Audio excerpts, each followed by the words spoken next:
I found it that night, hidden between the pages of his old leather notebook, a diary that he thought I would never touch, never read, never understand, and yet there it was, every line dripping with his true intentions, every word a knife pressed gently into the back of trust. And in that moment, I realized the man I loved had been planning my removal from his life long before I ever suspected. He had written it all down, his strategies, his observations, his assessments of my weaknesses, as if I were nothing more than a chess piece, and his calm, calculated notes outlined a vision of the perfect distance he would place between us, a life free from me, free from my influence, free from the woman who had trusted him with everything. I didn't scream, I didn't confront him, I simply closed the diary, feeling the weight of his betrayal settle in my chest like a stone that would not budge. And I knew then that I could either crumble under the truth or I could rise, learn his tactics, understand his strategies, and turn them against him with patience, with precision, with the same cold intelligence he had used to try to discard me. Every day after that, I observed him, quietly, carefully, learning how he moved, what words he chose, which lies he sprinkled like breadcrumbs to guide me, unaware that I had already consumed the map of his intentions, understanding every trap before he could set it. Every glance he gave me, every casual remark, every hidden plan became a puzzle I was determined to solve, and slowly, the balance of power began to shift. He believed himself the predator, the one in control, the architect of our distance, but in reality, I had become the shadow in the room, silent and patient, watching him construct his empire of lies, knowing that with every move he made, he drew himself deeper into the web I would weave around him. The first opportunity came quietly. He underestimated my knowledge of his habits, of his routines, of the way he underestimated me at every turn. I began planting small disruptions, subtle challenges to his carefully laid plans, never confronting him directly, but letting the consequences of his own strategies unfold in ways he never anticipated. I would leave minor notes in his workspace, things he would find when he least expected, referencing his own diary entries in ways that made him question whether he had left traces of himself, whether his manipulations were as invisible as he had believed. I could see the tension creep into his shoulders, the slight furrow in his brow, the way he hesitated before making decisions that had once come effortlessly, confidently. Then I began to escalate, always carefully, always measured, using his own plans against him.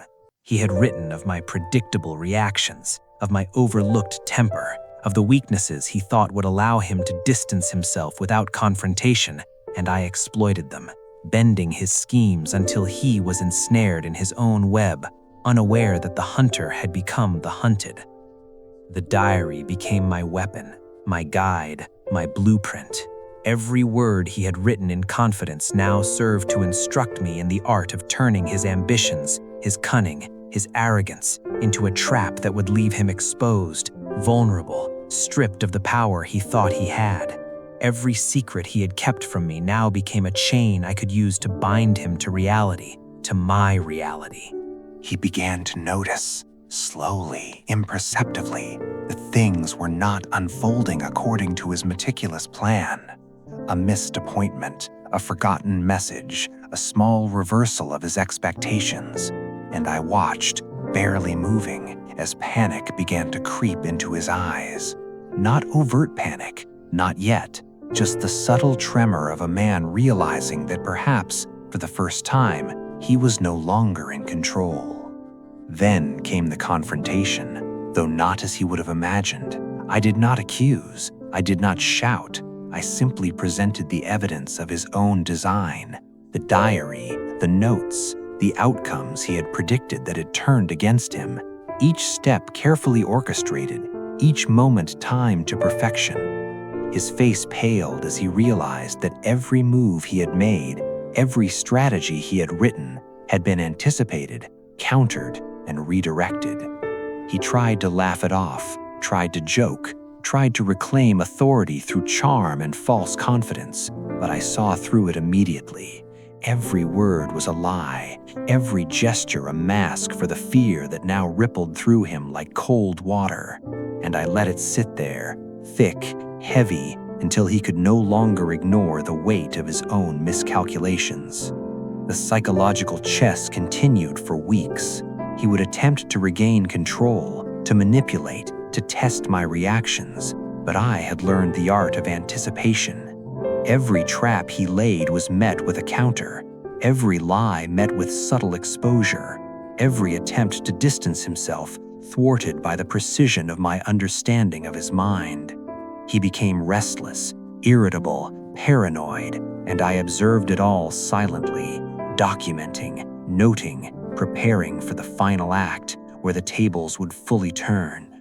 It was during one evening, the rain beating against the windows, the house silent except for the quiet rhythm of our steps and the occasional whisper of wind, that I decided the moment had come. I invited him into the living room, as I had done countless times before, but this time the table was set not for conversation, but for revelation. The diary lay in the center, open, its pages spread like wings of a bird he had trapped unknowingly. He approached cautiously, hesitation clear in his movements, and I could see the first glimmer of fear, the recognition that the game he thought he had been playing alone was now shared, and that I had mastered its rules in ways he had never imagined. He reached for the diary, but I stopped him, my hand steady, calm, deliberate, and in that moment he realized that the predator had become the prey. I began reading aloud, not accusing, not mocking, simply reciting the words he had written with such certainty, such arrogance, such belief that he could manipulate reality itself. And as I spoke, I could see his composure unravel, the threads of his carefully constructed facade fraying with every sentence. The man who had plotted my removal was now trembling under the weight of his own design. He tried to interrupt, tried to explain, tried to justify, but every word fell flat against the precision of my plan. I had mirrored his own strategies, anticipated his reactions, and used his insights into me to turn his life into a reflection of the manipulations he had so arrogantly believed would never be returned. And then the final blow. Quiet, subtle, devastating. I revealed how I had used his diary to my advantage, how I had anticipated every attempt he made to regain control, how every scheme he had plotted had been redirected into lessons of humility, in patience, in the stark realization that manipulation could only succeed against the unaware. And I made sure he understood that he was no longer the one in command. He sank into the chair, silent, defeated, staring at the pages that had once given him power, now revealing his vulnerability. The man who thought he had orchestrated my distance now faced the consequences of underestimating me, and I let him sit there in the quiet, the gravity of his own errors pressing down like a storm that would not pass.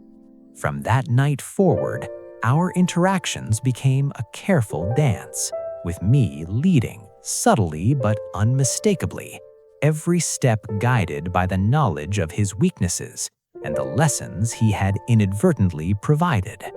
He tried to regain influence, tried to assert dominance, but every attempt was anticipated, every move countered, every word met with calm precision that left him unsure, hesitant, powerless. And as I watched him struggle, I realized the full weight of what had been accomplished. The betrayal, the secrets, the hidden intentions had been transformed into a mirror that reflected back his own flaws. And in that reflection, he saw a man stripped of certainty, stripped of control, stripped of the arrogance that had once defined him. The diary remained between us, a constant reminder of the rules he had written and the consequences he had failed to anticipate. Every glance at it, every moment of silence, every small hesitation reminded him of the day he underestimated me, the day the hunter became the hunted, the day that patience and intelligence triumphed over deceit and manipulation.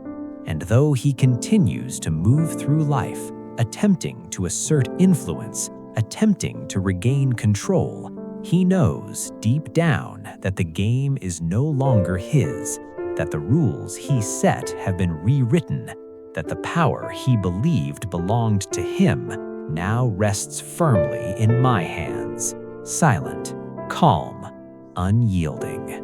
And in the quiet moments when the house is still and the pages of the diary flutter under the weight of memory, he remembers the day he lost, and I smile softly, knowing that the ultimate victory belongs not to anger, not to revenge, but to the clarity, patience, and precision that turns betrayal into empowerment.